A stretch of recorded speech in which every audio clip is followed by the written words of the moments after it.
Welcome back to God is Good Podcast bersama saya Kirajo, kembali ditemani oleh Pak Pramono Limanto.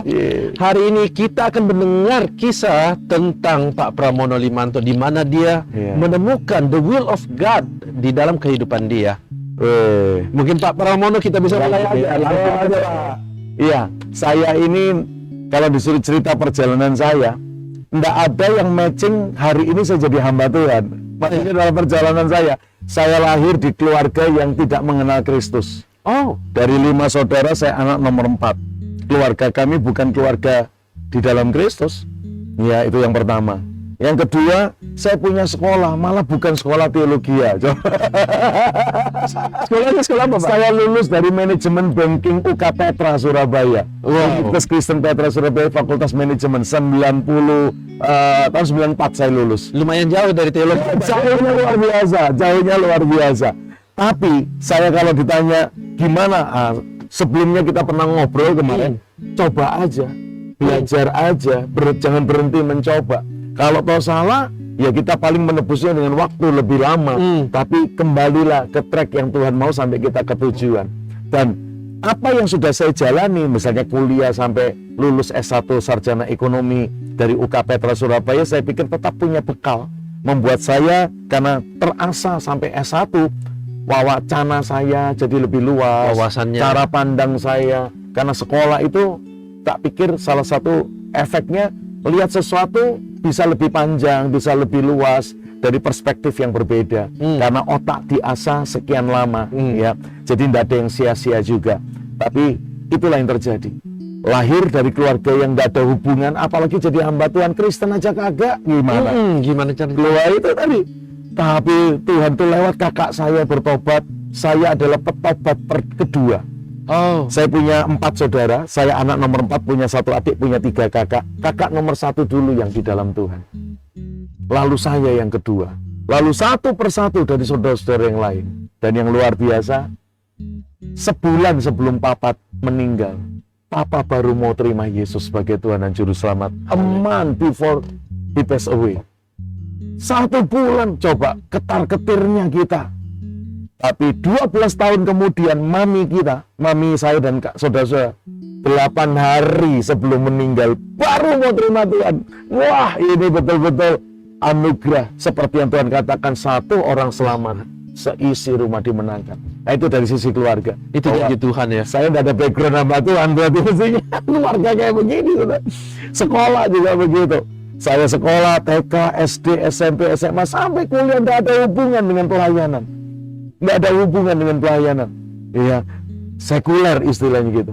Tapi akhirnya di dalam perjalanan saya menemukan sebuah paradigma. Tuhan pakai kita jadi hamba Tuhan, nggak harus jadi pendeta. Nggak harus cuman ada di 4 dinding yang namanya gereja dengan acara kebaktiannya. Ini waktunya kehendak Tuhan, purpose Tuhan dikerjakan di semua aspek kehidupan. Karena tidak semua orang dipanggil di dunia pelayanan, di dunia misalnya acara gereja kebaktian. Betul. Ada yang dipanggil jadi seniman, bro. Iya. Ada yang dipanggil jadi politikus. Ada yang dipanggil jadi businessman, businesswoman, karir, marketplace. Ada yang dipanggil dalam dunia pendidikan. Ya. Ayo, semua kita. Wah, saya hari ini semangat. Jadi saya pikir begini, tidak harus jadi pendeta baru melakukan kehendak Tuhan. Temukan kehendak Tuhan di marketplace-mu. Temukan kehendak Tuhan di senimu, budayamu. Temukan kehendak Tuhan di misalnya pendidikanmu dan sebagainya. Nah, itu yang akhirnya saya dapatkan dalam pembelajaran saya.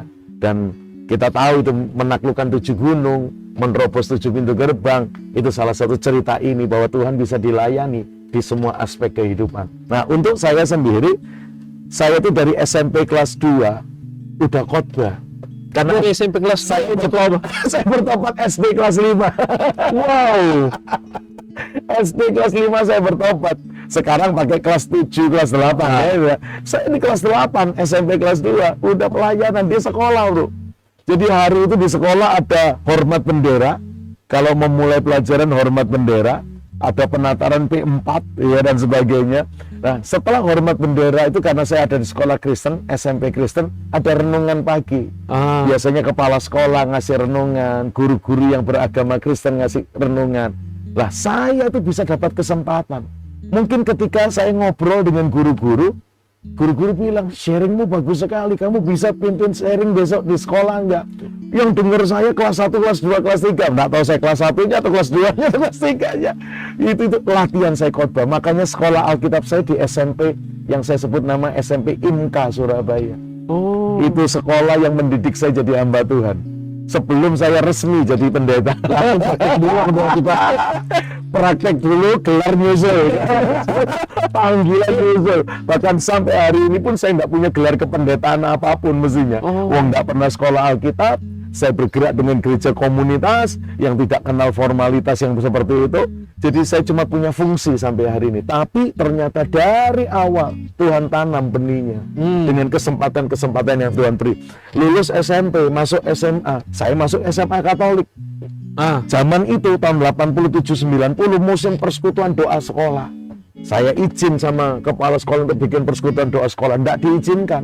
Karena di gereja sekolah Katolik tiap bulan sekali misa ke gereja. Sudah cukup katanya.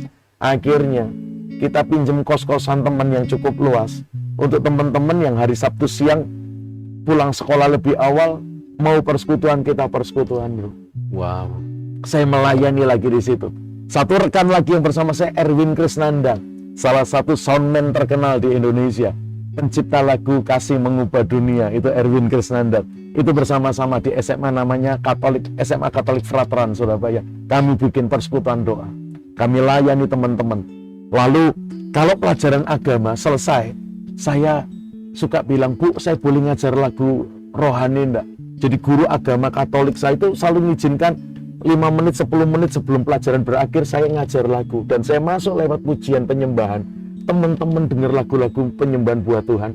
Dan akhirnya sebulan sekali misa selalu dapat kesempatan nyanyi. Kita-kita yang nyanyi. Itu lagu Pak Miko, biar seluruh bumi memuji kebesaranmu. Saya nyanyikan.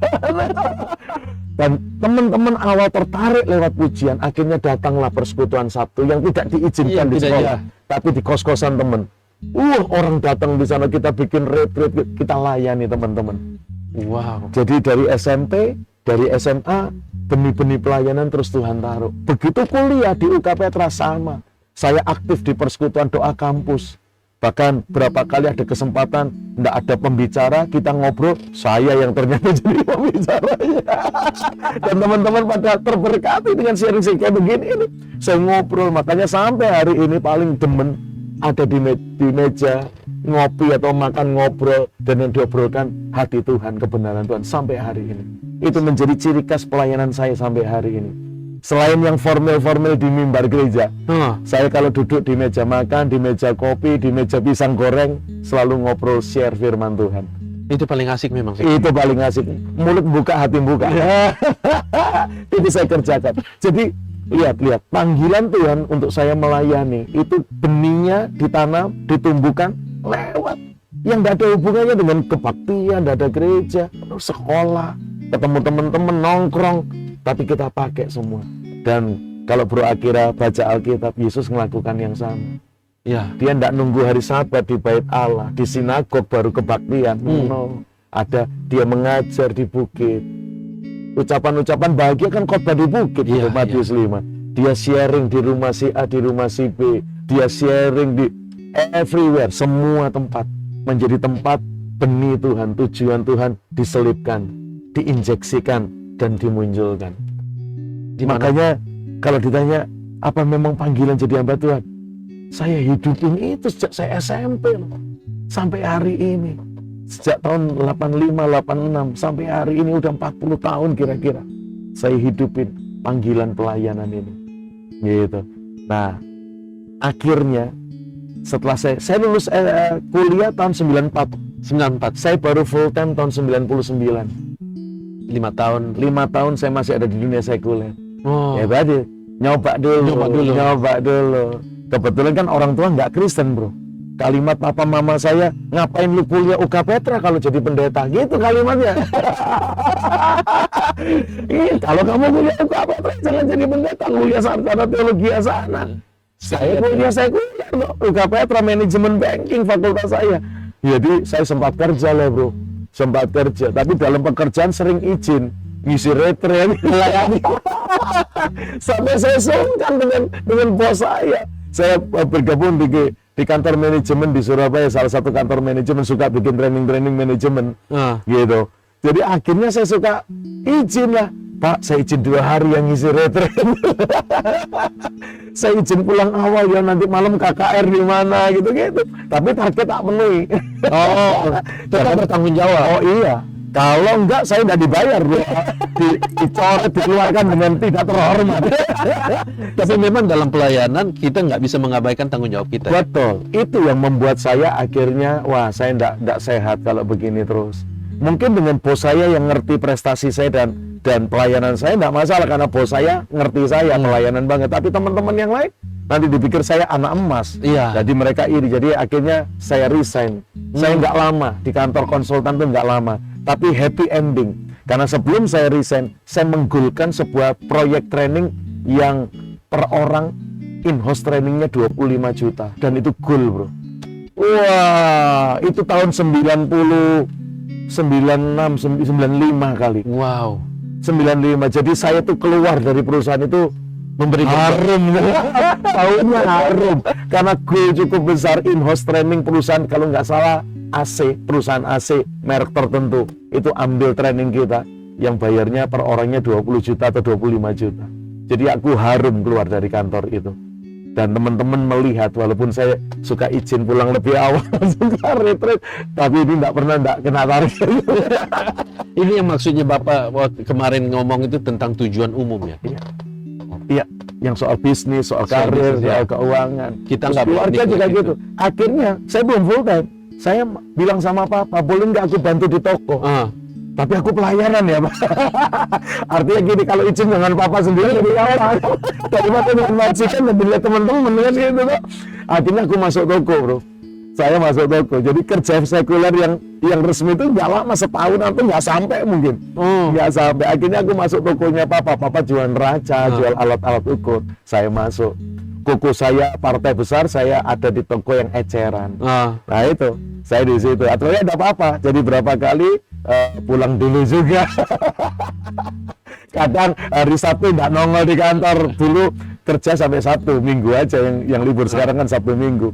Jadi Sabtu, Jumat malam udah ngisi retreat di mana, baru pulang Minggu malam gitu-gitu. Tapi karena kerja sama Papa sampai merit. 98 saya merit, istriku dulu yang full time. Istri saya teknik industri, sempat kerja di perusahaan sekuler juga. Tapi begitu kita merit 98, istriku resign dulu karena dia mau barengin saya. Dan Agustus itu ya, Februari tahun 99 saya baru sepenuh waktu memberi waktu untuk Tuhan sepenuh. Udah enggak sampai hari ini nggak pernah kerja yang sekuler lagi. Jadi sekali lagi panggilan Tuhan itu ternyata ya mungkin ada salah saya, belok kiri saya terus, tapi dia terus buka jalan untuk saya ketemu tujuan utamanya. Walaupun mungkin saya harus bayar dengan waktu, dengan sekian, tapi it's okay lah, semua jadi pembelajaran buat yang kita. penting kita capai target tuh. Iya, sekali lagi kayak kemarin, jangan kayak Israel. Sudah 40 tahun nggak masuk pula. Kita nggak mau, kalau kau 40 tahun tetaplah masuk kanan. Lumayan. Setidaknya masih capai target, masuk tujuan. Nah itu kira-kira kisah hidupku dari tahun 99 sampai hari ini Pak, saya memberi diri full time. Luar biasa pekerjaan Tuhan. Itu perjalanan saya, semoga jadi berkat buat semua pemirsa. Sangat memberkati Pak. Dari kisah Bapak yang saya pelajari adalah berarti kita yang penting mau. Yes. Dan itu kita tadi. jalanin aja. Itu tadi. Dan Tuhan pasti buka jalan. Walaupun kita agak miring-miring sedikit, pasti dilurusin lagi. Dibuka jalan seperti yang Bapak gambarkan. GPS, Google Map atau gimana. Kita salah jalan, nggak apa-apa. Tujuannya tetap pasti dibuka jalan lagi. Karena Tuhan mau kita mencapai tujuan Tuhan. Untuk apa kita diciptakan. Do not stop learning. Jangan berhenti mencoba, jangan berhenti berlatih. Sampai tujuan. Betul Pak. Oke. Terima kasih Pak Pramono atas kisahnya. Senang banget. Kita sangat terberkati Pak. Thank you. Para pemirsa, saya harap kalian juga terberkati. Dan ini sebenarnya adalah contoh case study yang kita omongin yang lalu. Ini case study-nya nih. Ternyata Pak Pramono ini terjadi kayak begitu. Jadi kalimatnya saya khotbahkan yang saya alami. He walked the preach. Jadi ayolah kita terus mencari maunya Tuhan di dalam kehidupan kita. Jangan maunya kita aja, tapi maunya Tuhan yang kita pentingkan. Make His will your number one priority. Jadi biar kamu enggak seperti Israel 40 tahun, udah 40 tahun di padang gurun, enggak sampai tujuan pula. So, ayo find your purpose in God. Yes. God bless you. I'll see you next time. Bye-bye. Amin. Haleluya. Thank you. Selesai.